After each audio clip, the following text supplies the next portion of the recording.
what's going on internationally.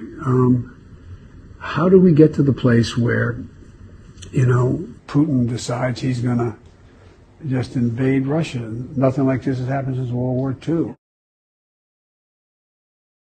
Moscow hosted landmark events that summed up the results of 2022 in the military and political sphere in Russia. Vladimir Putin held an extended meeting of the board of the Ministry of Defense of the Russian Federation, where the interim results of military operations in Ukraine were discussed. The Russian president claimed that despite the use of NATO's military potential against Russia, the tasks of the country's defense will be fulfilled. Russian officials also confirmed that Moscow is always ready for constructive peace talks to resolve the conflict in Ukraine. Putin stressed that Ukraine has become a field of confrontation with the collective West. The United States and its allies are pumping the Kiev regime with weapons, training military personnel, providing intelligence information, sending advisors and mercenaries, and waging an information and sanctions war against Russia. More than 500 U.S. and NATO spacecraft are supporting the operation of the Ukrainian military. Over 70 of them are military ones. The rest are dual use. The West is spending billions of dollars to prolong the conflict in Ukraine as much as possible and weaken Russia.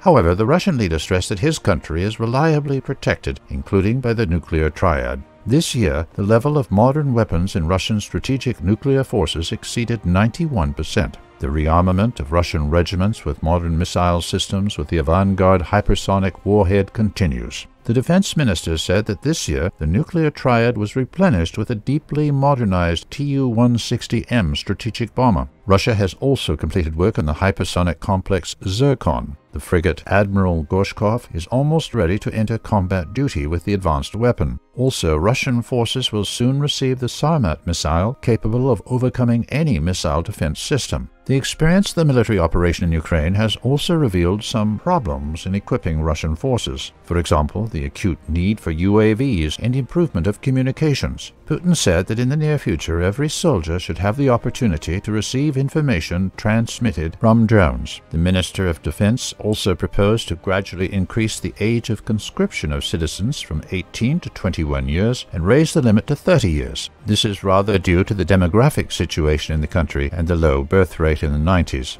Putin ordered an increase in the number of Russian armed forces to 1.5 million soldiers. During the fighting in Ukraine, in fact, Russia gets experience conducting military operations against a NATO army, which is already trained to NATO standards and equipped with the latest NATO equipment. President Putin demanded the use and analysis of the information about NATO forces and means to increase the combat capabilities of Russian troops.